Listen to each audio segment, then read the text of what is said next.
우리가 성경을 계속해서 읽고 있기 때문에 우리가 한 장 정도 읽는 거는 아주 쉬운 것 같아요. 우리가 좋은 그런 습관이 생겨서 얼마나 좋은지 모릅니다. 오늘 우리가 창세기 16장 말씀을 우리 함께 보았는데요. 여기 보면은 아브라함과 사레가 하나님의 일이 진행되어져 가는 과정 속에서 자기들의 생각대로 하는 그런 모습을 우리에게 소개를 해주고 있습니다. 자, 그것이 뭐냐면은 하나님께서 아브라함에게 약속을 해주셨죠. 너의 자손이 하늘의 별과 같이 많아질 것이다. 그러한 약속을 해주셨습니다. 그런데 내가 가라고 하는 그 땅으로 가면은 그러한 축복을 받을 것이다. 분명히 그렇게 말씀하셨거든요. 그런데 아브라함이 그 약속을 받을 때 나이가 하란을 떠날 때 나이가 몇 살이냐면은 75입니다. 그런데 오늘 성경에 보니까 가나안 땅에 정착한 지가 10년 정도 되었다 이렇게 되어 있죠. 그러니까 85살이 된 거예요. 지금 10년이 지났는데도 불구하고 하나님께서 분명히 가나안 땅으로 가면은 축복을 주신다고, 많은 자손을 준다고 그렇게 말씀하셨는데 아들이 없는 겁니다. 그러니까 10년 동안 기다려도 전혀 어떠한 하나님의 축복의 그 실마리가 보이지 않는 거죠. 이 10년이라고 하는 이 세월이 짧으면 짧을 수 있지만 이게 짧은 시간은 아닙니다. 아브라함이 하나님의 약속을 기다리면서 기다린 이 10년은 결코 짧은 시간은 아니죠. 그래서 사레가 한 가지를 생각한 게 있어요. 그건 뭐냐면 나는 아이를 못 낳으니까 내 여종 하가를 통해서 아브라함이 아이를 낳으면 그 아이를 통해서 자손들이 많아지겠다라고 하는 아이디어를 얻은 거예요. 이거는 하나님의 계획과는 무관한 거죠. 그래서 그 사레가 그 하가를 남편과 동침하는 그러한 계획을 세웁니다. 그것이 2절에 있죠. 2절을 같이 한번 읽어봅시다. 2절입니다. 시작. 사레가 아브라함에게 이르되 여호와께서 내 출산을 허락지 아니하셨으니 원하건대 내 여종에게로 들어가라. 내가 그로 말미암아 자녀를 얻을까노라 하여 아브라함이 사레의 말을 들으니 이렇게 되어 있습니다. 이 아브라함과 사레가 하가를 통해서 자녀를 낳을 수도 있겠다라고 하는 그러한 생각을 한 거죠. 두 사람이 자기들 나름대로의 그러한 계획을 세웠어요. 가나안 땅에 온 지가 10년이 지났어요. 하나님께서 분명히 별과 같이 모래와 같은 자녀들을 준다고 약속을 하셨는데 전혀 실마리가 보이지 않습니다. 하란에서 하나님의 약속을 받을 때가 75이었어요. 가나안 땅에 온 지가 이제 10년이 되어서 85이 되었습니다. 분명히 하나님께서 자손을 주신다고는 했는데 전혀 그러한 가능성이 보이지 않자 사레와 아브라함이 그러한 계획을 세우고 하가를 통해서 자녀를 낳아보자라고 그렇게 계획을 짜서 실행에 옮긴 거죠. 그러나 이 두 사람은요, 그래도 끝까지 하나님의 약속을 붙들고 기다려야만 했습니다. 자, 왜 그러냐면은 아브라함이 언제 약속의 아들을 낳게 되냐면요, 100세 때 낳게 됩니다. 그러니까 가나안의 땅에 온 지 10년이 지났지만은 아들을 못 낳죠. 그리고 그 이후에 15년이 더 지난 다음에 하나님께서 사레의 몸을 통해서 약속의 아들 이삭을 주셨어요. 그러니까 아브라함이 10년 정도 기다렸지만은 여기에서 하나님의 어떤 그 약속의 축복이 보이지 않는다고 해서 포기하고 멈추고 그렇게 해서는 안 된다라는 거죠. 끝까지 하나님의 약속을 믿고 인내하는 것이 필요했습니다. 그래서 신앙생활에 인내가 참 중요하죠. 성령의 열매 가운데서도 인내가 있죠. 하나님께서 아브라함에게 말씀하셨는데 조금만 더 기다려야 되는데 그거를 기다리지를 못했어요. 인내할 수 있는 우리 필그림의 신앙인들이 되시기를 축복합니다. 인내가 참 중요해요. 인내가. 그런데 여기에서 중요한 사실을 우리가 한 가지 발견할 수 있는데 그건 뭐냐면 우리의 때하고 하나님의 때하고는 같을 수도 있지만은 다를 수도 있어요. 내가 생각하는 그 아브라함이 생각하는 그 때는 곧 이루어지는 줄 알았어요. 그 땅에 가면은. 그런데 하나님의 계획은 그렇지 않아요. 하나님의 계획은 25년 후에 이루어질 계획이었습니다. 그리고 25년이 지난 다음에 아브라함에게 정말로 무슨 100명, 200명, 1000명의 자손들이 갑자기 생기는 것이 아니라 하나님의 계획은요 25년이 지난 다음에 딱 한 명 이삭을 아브라함에게 주는 것이 하나님의 방법이었어요. 그러니까 아브라함의 때하고 하나님의 때하고는 달랐어요. 그 차이가 있었어요. 바로 그 차이를 아브라함과 사레가 하나님을 믿으면서 하나님께서 말씀을 주셨으니까 그 말씀을 붙잡고 끝까지 인내하는 것이 중요하다는 거죠.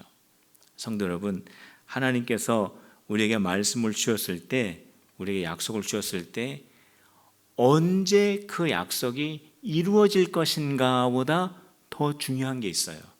그게 뭐냐면 하나님의 약속을 붙잡고 의심 없이 끝까지 가는 것이 훨씬 더 중요합니다. 왜냐하면 하나님은 한번 약속하시면은 그 약속을 변경하시지 않는 분이기 때문에 그래요. 그렇기 때문에 왜 안 이루어지지? 하나님께서 나에게 응답을 주셨는데 왜 이것이 안 되지? 그거는요 하나님의 때하고 나의 때가 다르기 때문에 그래요. 그렇기 때문에 내가 생각하는 그때에 이루어지지 않을 그때에 내 방법으로 하면은 안 된다는 거예요. 중요한 건 뭐냐면 끝까지 하나님의 말씀을 붙잡고 그 말씀을 믿고 인내하는 것이 중요하다는 거죠. 하나님의 일은요 하나님의 때에 일어나요. 그리고 하나님의 방법으로 성취됩니다. 그 가운데 인내하는 우리 필그림의 성도들이 다 되시기를 주님의 이름으로 축복합니다. 성도 여러분 한번 생각해 보세요. 하나님의 계획이 있는데 하나님의 섭리인데 하나님께서 이루어 가시고 있는데 나의 방법대로 하고 있는 그러한 부분들은 없는가? 그렇게 하면요 반드시 문제가 일어나요. 아브라함과 사라에도 자신들의 방법으로 하였기 때문에 문제가 일어나지 않습니까? 어떠한 문제가 일어납니까? 4절에 있죠. 4절 같이 한번 읽어봅시다. 시작. 아브라함이 하갈과 동침하였더니 하갈이 임신함에 그가 자기의 임신을 알고 그 여주인을 멸시한지라. 아브라함이 하갈하고 동침하면 자녀를 낳고 그 이스마엘이 되죠. 이제 그 아들을 통해서 이렇게 잘 될 것 같았어요. 아브라함하고 사레하고 합의가 잘 됐으니까. 그런데 아브라함하고 사레하고 전혀 생각하지 못했던 문제가 생겨요. 그 문제가 뭐예요? 오늘 여기 나와 있죠. 하갈이 여종이잖아요. 자기가 임신한 것을 알고 그 여주인 사레를 멸시하는 겁니다. 누가 생각이나 했겠어요? 사레가 그걸 보고 기가 막힌 거예요. 불과 얼마 전까지만 해도 나의 몸종이었던 하갈이 자기가 아기를 가졌다고 여주인을 멸시하는 거예요. 자기가 우월하다라고 생각하는 거예요. 자기의 여주인보다 우월하다라고 생각합니다. 그리고 사례가 자기보다 열등하다라고 생각하는 거예요. 자기 자신하고 사례하고 비교하기를 시작합니다. 그러면서 나는 우월하고 사례는 열등하다라고 그렇게 생각하면서 비교 의식을 하는 거예요. 비교하게 됩니다. 그리고 우월 의식을 가지면서 자기의 여주인인 사례를 멸시하는 일이 생기게 돼요. 그러니까 이 사례가 얼마나 기가 막히겠습니까? 그 두 여자 사이에 아브라함이 견뎌나겠어요? 사례가 여기 성경에는 점잖게 표현이 됐지만 아마 참 힘들었을 거예요. 그러니까 뭐라고 해요? 아브라함이 당신의 여종이니까 당신 마음대로 하면 되잖아 그럽니다. 그래가지고 어떻게 돼요? 사례가 여주인의 파워를 가지고 하갈을 내쫓습니다. 하갈이 견디지 못하죠. 어떠한 문제가 일어납니까? 하나님의 계획이 있고 하나님의 섭리가 있고 하나님의 인도하심이 있는 그 아브라함의 가정인데 그거를 인내하지 못하고 아브라함과 사라의 뜻대로 하였더니 가정에 큰 혼란이 왔어요.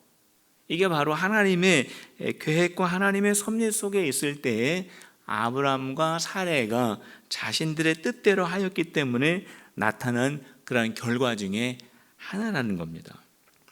우리가 하나님의 일을 할 때요, 한번 잘 생각해 보세요. 비교의식이 내 안에 생기고 내가 하나님의 일을 하는데 우월한 생각이 내 안에 들고 또 어떤 때는 열등한 의식이 내 안에 든다면은 그거는 어떠한 증거냐면은 하나님의 일을 하면서 지금 내가 주도적으로 하고 있다라고 하는 증거가 됩니다. 하나님의 일은요, 우리의 능력으로 하는 것이 아니에요. 이것은 하나님의 일이기 때문에 하나님의 능력으로 되는 것이 하나님의 일입니다. 믿으십니까? 믿으십니까? 하나님의 일은요, 성경에 보면은 사람의 일로 되는 것이 한 번도 없어요. 하나님의 일은요, 하나님의 능력으로 되는 거예요. 한번 따라해 봅시다. 주님의 일은 주님의 때에 주님의 방법으로 이루어집니다. 믿습니까? 주님의 때에 주님의 방법으로 주님의 능력으로 이루어지는 거예요. 그 주도권이 어디에 있냐면 하나님에게 있는 거예요. 우리는 주님의 도구예요. 그렇기 때문에 주님의 일은 주님의 능력과 주님의 때와 주님의 방법으로 이루어진다라고 하는 것을 아는 사람들은요, 늘 이러한 고백을 합니다. 주님, 우리는 능력이 없습니다. 우리는 할 수 없습니다. 주님, 우리가 한 것은 아무것도 없습니다. 모든 것을 주님이 하셨습니다. 이런 공통적인 그러한 고백을 하게 되죠. 그렇기 때문에 우리가 하나님의 일을 하면서 나의 방법과 나의 계획으로 하는 것은 없는가를 우리가 잘 생각해 봐야 합니다. 우리가 하나님보다 앞선 부분은 없는가, 우리는 심각하게 고려해 봐야 합니다. 내 기준으로 판단하고 있는 부분은 없는가, 우리는 잘 생각해 봐야 돼요. 내 삶의 주인이 누구예요? 우리는 하나님이라고 고백하고 있지 않습니까? 내 삶의 주인은 우리 주님이세요. 그렇기 때문에 우리가 늘 하나님의 뒤에 서야 돼요. 하나님의 앞에 서면 안 됩니다. 하나님의 뒤에 서서 주님의 인도하심을 보며 따라가는 성도들이 되시기를 주님의 이름으로 축복합니다. 그런데 하갈은 이제 쫓겨났죠. 사라에게 쫓겨납니다. 그 6절을 한번 보시기 바랍니다. 6절 같이 읽어봅시다. 시작. 아브라함이 사라에게 이르되 당신의 여종은 당신의 수중에 있으니 당신의 눈에 좋은 대로 그에게 행하라 하며 사라가 하갈을 학대하였더니 하갈이 사라 앞에서 도망하였더라. 견디질 못하죠. 아브라함하고 사라가 그렇게 보호해주지 못하는데 어떻게 하갈이 그 집에 있을 수가 있겠어요? 쫓겨납니다. 쫓겨나서 하갈이 이제 사막을 이제 방황하게 됩니다. 방황하게 되는데 하나님의 사자가 하갈을 찾아오셨어요. 그런데 이 하갈은요, 애굽 여자예요. 오늘 본문에도 보면은 애굽 여자 하갈 이렇게 1절에 나와 있습니다. 그런데 이 하갈이 아브라함 집에서 아마 10년 정도 살았습니다. 근데 그 집에서 살면서 아브라함이 믿는 하나님에 대해서 알았고, 또 사레의 몸종이었기 때문에 사레를 통해서 하나님에 대해서 알면서 아마 하갈이 오늘 본문을 읽어보면은 하나님에 대해서 모르지 않은 것 같아요. 하나님을 알고 하나님의 음성을 들었고 하나님의 말씀을 이해했고 하나님이 누구인지를 아는 그러한 여인이 바로 하갈이었어요. 하갈이 쫓겨났습니다. 쫓겨났는데 하나님의 사자가 하갈에게 찾아오셨어요. 8절 한번 봅시다. 8절 같이 읽어봅시다. 시작. 이르되 사라의 여종 하갈아 내가 어디로 왔으며 어디로 가느냐. 그가 이르되 나는 내 여주인 사레를 피하여 도망하나이다. 지금 하나님의 사자가 하갈이 어디서 와서 어디로 가는지 몰라서 묻는 겁니까? 아니에요. 이거는 관심의 표현입니다. 하갈아 어디에서 와서 너 지금 어디로 가느냐. 지금 관심 있게 하나님의 사자가 하갈을 주목하고 있는 거예요. 그러면서 또 이런 말을 해줍니다. 하갈아 돌아가라. 다시 집으로 돌아가서 여주인 사라에게 복종하라. 이렇게 말해줍니다. 그러니까 권면해 주는 거죠. 하갈아 너 여기 있으면 안 된다. 다시 돌아가라. 9절에 있어요. 여호와의 사자가 그에게 이르되 내 여주인에게로 돌아가서 그 수하에 복종하라. 그렇게 말해줍니다. 하갈은 참 힘들었을 거예요. 자기가 이렇게 아브라함에게 보호받지 못하고 임신한 몸으로 쫓겨난 것을 생각할 때 물론 하갈에게도 잘못한 부분은 있지요. 그러나 얼마나 그가 외롭고 힘들었겠습니까? 얼마나 방황할 수밖에 없는 상황이었겠어요. 근데 여호와의 사자가 하갈을 잘 이렇게 권면해 주는 거예요. 그렇게 하면 안 된다. 다시 돌아가라. 위험하다. 가서 여주인에게 잘 복종하라. 그렇게 말해 주죠. 그리고 여호와의 사자가 하갈에게 뭐라고 말씀해 주시냐면 내 안에 있는 그 이스마엘을 통해서 그리고 내가 너에게 많은 자손을 줄 거다. 축복할 거다 하면서 하갈에게 또 축복도 해줍니다. 소망을 주고 용기를 주는 거죠. 10절에 보면은 여호와의 사자가 또 그에게 이르되 내가 내 씨를 크게 번성하여 그 소가 많아 셀 수 없게 하리라. 아브라함에게 주었던 그런 복을 그렇게 하갈에게 들려줍니다. 그리고 또 어떠한 말을 하고 있냐면 11절에 보면은 하나님이 너의 고통을 들으셨다. 이 말을 해줘요. 그러니까 그 말을 하갈이 들으면서 정말로 그 아브라함 집에 있어서 있었던 그 받았던 모든 그 모욕과 그 어려움과 그 상처 이런 것들을 하나님이 다 들으셨다라고 말씀해 주시는 거예요. 그러니까 굉장히 깊이 있게 이해해 주면서 치료해 주면서 위로해 주는 말씀이죠. 11절에 보면은 여호와의 사자가 같이 읽어봅시다. 11절 시작. 여호와의 사자가 또 그에게 이르되 내가 임신하였은즉 아들을 낳으리니 그 이름을 이스마엘이라 하라. 이는 여호와께서 내 고통을 들으셨음이니라 그랬습니다. 하나님이 너의 고통을 안다 그랬습니다. 하나님이 너의 고통을 보았다. 너의 고통을 들었다. 그런 말씀을 하셔요. 그러면서 내 속에 있는 그 이스마엘이 장차 어떠한 인생을 살아가게 될 것인가에 대해서도 구체적으로 말씀해 주셔요. 그러니까 여호와의 사자를 통해서 하나님께서 하갈을 만나신 거예요. 오늘 이 밤이 하나님을 만나는 밤이 되시기를 주님의 이름으로 축복합니다. 어디 다른 특별한 장소에 가서 하나님 만나는 게 아니에요. 아니면 오랫동안 준비해 가지고 하나님 만나는 게 아니에요. 오늘 이 자리에서 오늘 밤에 하나님 만나시기를 주님의 이름으로 축원합니다. 우리 옆에 있는 분들이 그렇게 이야기했어요. 지금 이 자리에서 하나님을 만나세요. 그렇게 한번 얘기해 보세요.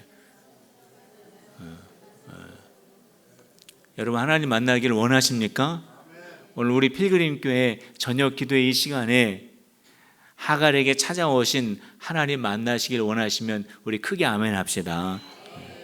하나님 오늘 우리가 꼭 만나야 돼요. 하나님께서 하갈을 찾아오셔서 만나주셨어요. 그리고 과거의 하갈, 그리고 현재의 하갈, 그리고 미래의 하갈에 대해서 하나님께서 다 들어주셨어요. 그리고 하갈에게 다 말씀해 주셨어요. 그리고 많은 관심을 가져주셨어요. 이러한 많은 부분들을 통해서 하갈이 위로를 받고 거기에서 소망을 갖게 됩니다. 하갈이 하나님을 만난 거예요. 아브라함의 집에서 나올 때는 아마 많은 불평과 원망과 속상함과 상처와 씻을 수 없는 그러한 어떠한 모든 그러한 감정을 가지고 아마 광야로 뛰쳐나왔겠죠. 그런데 하나님을 만나고 13절에 하갈이 어떻게 고백하면요 13절 같이 읽어봅시다. 13절 시작. 하갈이 자기에게 이르신 여호와의 이름을 나를 살피시는 하나님이라 하였으니 이는 내가 어떻게 여기서 나를 살피시는 하나님을 배웠는고 함이라. 하갈이 그러는 거예요. 내가 하나님을 만났는데 하나님은 어떤 하나님이냐면은 나를 살피시는 하나님이다. 나를 살피시는 하나님을 내가 여기서 만났다. 굉장히 신앙적인 고백을 지금 하면서 하갈에게 관심을 가지고 있고 하갈을 위로하시고 하갈에게 나타나신 그 하나님을 자기가 보았다라고 그렇게 고백을 합니다. 하갈이 만난 하나님은 어떤 하나님입니까? 나를 살피시는 하나님이에요. 오늘 이 밤에 여러분들의 삶을 살피시는 하나님을 만나게 되시기를 주님의 이름으로 축복합니다. 하나님이 하갈을 만나주셨어요. 하갈이 어떻게 느낄 정도로 만나냐면은 하나님이 나를 살피시는구나, 하나님이 나를 집중하고 계시는구나, 하나님이 나를 보호하시는구나, 하나님이 나의 고통을 들으시는 하나님이시구나 라고 하는 것을 경험할 정도로, 고백할 정도로 하갈이 하나님을 그 광야에서 쫓겨난 상태에서 만났어요. 그리고 하갈이 돌아갑니다. 다시 아브라함 집으로 돌아가죠. 하갈의 아주 절박한 그 인생의 위기가 하나님을 만남으로 말미암아 극복이 되어지는 그런 모습을 보게 됩니다. 아브라함의 가정도 하갈이 다시 들어가게 됨으로 인해서 그 위기가 극복되어지는 그런 모습을 우리가 생각할 수 있습니다. 성도 여러분, 오늘 이 시간에 여러분들의 마음속에 하갈과 같은 그런 어떠한 처지와 여건이 있다면 하갈을 찾아오신 하나님, 나의 고통을 들으시는 하나님, 나를 살피시는 하나님, 오늘 이 밤에 꼭 만나시는 성도 여러분들이 되시기를 축복합니다. 하나님 만나면 상처가 치유되고 개인적인 위기가 극복되고 가정의 위기가 극복되는 그런 놀라운 일들이 있게 됩니다. 오늘 이 밤에 그 하나님을 기대하며 우리 하나님 앞에 간구하는 그러한 귀한 시간이 되시기를 주님의 이름으로 축복합니다. 우리 기도하시겠습니다.